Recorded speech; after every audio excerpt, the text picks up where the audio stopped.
ये है अवाम एक्सप्रेस, आपकी आवाज। कुछ चीजें हर मौसम में साथ देती हैं। देसी जड़ी बूटियों से तैयार सदर का शरबत इक्सीर सवाल, सर्दी खांसी और नजले का बेहतरीन इलाज। सदर का शरबत इक्सीर सवाल। अस्सलामुअलैकुम। अवाम एक्सप्रेस से दिन भर की खबरों के साथ मैं हूं अमीर अहमद आज़मी। शुरुआत करते हैं सुप्रीम कोर्ट के जरिए ज़राअती कानून पर तश्कील दी गई कमेटी से, जो किसानों और किसान तंजीमों के साथ बातचीत करेगी। आज दिल्ली में मुनक्किद होने वाली कमेटी की पहली मीटिंग में 3 मेंबरान शरीक हुए, जिनमें मिस्टर अशोक गुलाटी, अनिल घनवत और प्रमोद जोशी शामिल थे।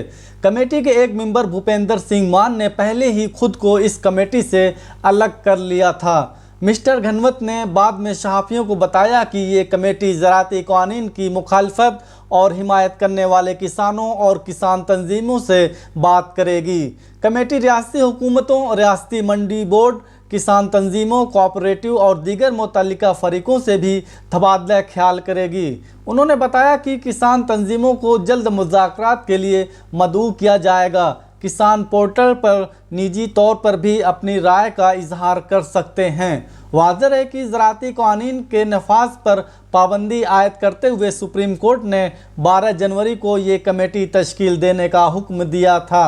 कांग्रेस के साबिक सदर राहुल गांधी ने तीनों ज़राई कानून को रद्द करने के किसानों के मुतालबे को पूरा न करने पर वज़ीर आज़म नरेंद्र मोदी को आड़े हाथों लेते हुए कहा है कि वह मुज़ाकरात के बहाने उन्हें थकाना चाहते हैं, लेकिन एहतजाज करने वाले किसान नरेंद्र मोदी से ज़्यादा समझदार हैं और वह थकने या गुमराह होने वाले नहीं हैं और न ही किसी के बहकावे में आने वाले हैं। राहुल गांधी ने आज मंगल के रोज़ यहां पार्टी हेडक्वार्टर पर एक प्रेस कॉन्फ्रेंस में कहा कि मोदी हुकूमत किसानों को आहिस्ता आहिस्ता ख़त्म करना चाहती है, लेकिन किसान मोदी हुकूमत की इस पॉलिसी को समझ चुके हैं, इसलिए वो सड़कों पर उतर आए हैं। उन्होंने कहा कि वो किसानों की तहरीक में उनकी मदद के लिए उनके साथ खड़े हैं। कांग्रेस लीडर ने कहा कि हिंदुस्तान का किसान वज़ीर आज़म से ज़्यादा समझदार है और वो जानता है कि क्या हो रहा है और क्या नहीं हो रहा है। यही सच्चाई है। इसका वाहिद हल ये है कि उन तीनों काले कानून को वापस लिया जाए। तकब्बुर में डूबी हुई हुकूमत ये समझती है कि किसानों को थकाया जा सकता है, उन्हें बेवकूफ़ बनाया जा सकता है, लेकिन किसानों को न तो थकाया जा सकता है और न ही बेवकूफ़ बनाया जा सकता है।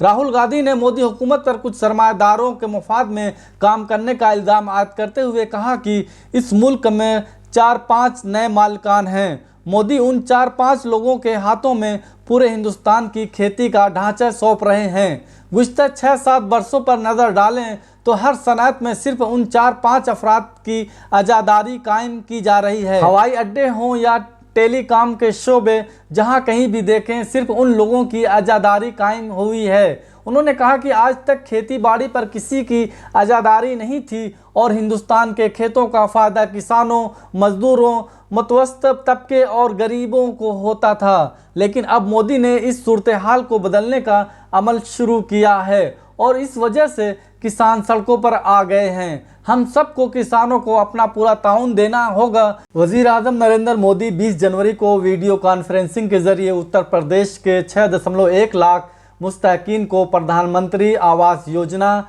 ग्रामीण के तहत तकरीबन 2691 करोड़ रुपये जारी करेंगे। इस मौके पर मरकज़ी वज़ीर बराए देही तरक्की और उत्तर प्रदेश के वज़ीर आला भी मौजूद होंगे। इस इमदाद से 5.30 लाख मुस्तहकीन को माली एआनत भी पहली किस्त मिलेगी, जबकि 80,000 मुस्तहकीन को दूसरी किस्त मिलेगी। वज़ीर आज़म ने 2022 तक सभी को घर दिए जाने की अपील की थी, जिसके लिए 20 नवंबर 2016 को PMAYG स्कीम शुरू की गई थी। इस स्कीम के तहत अब तक 1.26 करोड़ मकानात तामीर हो चुके हैं। PMAYG के तहत मैदानी इलाकों में हर मुस्तफ़ीद को मकानात तामीर करने के लिए 1.20 लाख रुपये मुहैया किए जाते हैं, जबकि पहाड़ी इलाकों के आवाम को 1.30 लाख की माली इमदाद की जाती है। मरकज़ी वज़ीर तालीम डॉक्टर रमेश पोखरियाल निशंक ने कहा कि कौमी तालीमी पॉलिसी के तहत तमाम चैलेंजों के हल के लिए एक इंतहाई मुनज़्ज़म और ठोस कोशिश की गई है, ताकि तालीमी शोबे की मजमूई तंजीम नौ के नए हिंदुस्तान की ज़रूरियात के मुताबिक बनाया जा सके। डॉक्टर निशांक ने लंदन में वाक़ नेहरू सेंटर के ज़ेर एहतमाम मुनक़िदा वेबिनार में आज नई कौमी तालीमी पॉलिसी के बारे में तफसीली तबादले ख्याल किया। उन्होंने कहा कि वज़ीर आज़म नरेंद्र मोदी की सरबराही में कोरोना की आलमी वबा के दौरान हिंदुस्तान ने चैलेंजों को मौका में तब्दील करते हुए इस पॉलिसी को लाया है।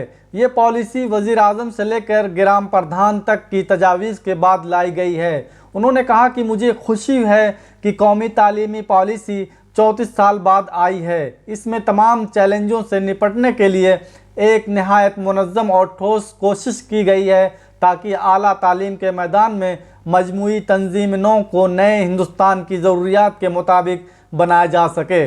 उन्होंने कहा कि हमारी कौमी तालीमी पॉलिसी तलबा को 21वीं सदी की ज़रूरियात को पूरा करने के काबिल बनाएगी। उन्होंने ये भी कहा कि नई कौमी तालीमी पॉलिसी तालीम के तमाम शोबों में इस्लाहात की वजाहत करती है। इस पॉलिसी का एक ही बुनियादी मकसद तकनीकी तालीम को स्कूल की तालीम से लेकर आला तालीम तक में शामिल कर।